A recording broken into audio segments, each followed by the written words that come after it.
Here's a day trip from Seattle to San Juan Island. We made an early ferry reservation, so we left Seattle at 3:30 in the morning to ensure that we make it. The ferry leaves out of Anacortes, which is about an hour to an hour and a half from the city. The ferry does leave promptly, so ensure to get there at least an hour before if you're driving in.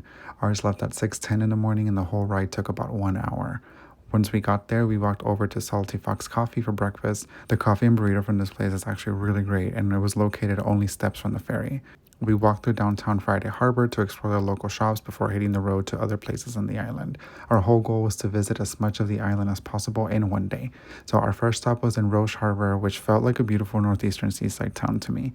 We walked around the local markets and enjoyed some of their famous donuts.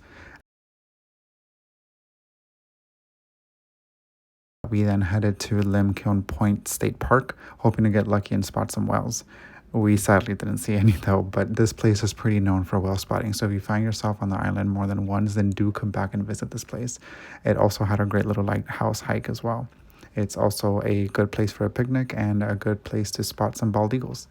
After that, we made a quick detour to hang out at South Beach because how can you visit an island and not enjoy beach time, right?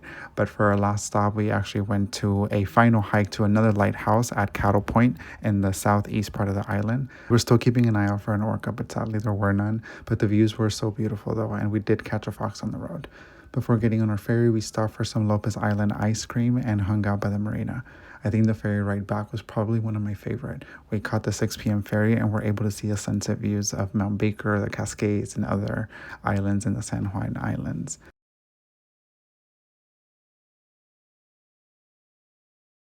It was an 18-hour day door to door, but very much worth it if you only have one day to visit San Juan.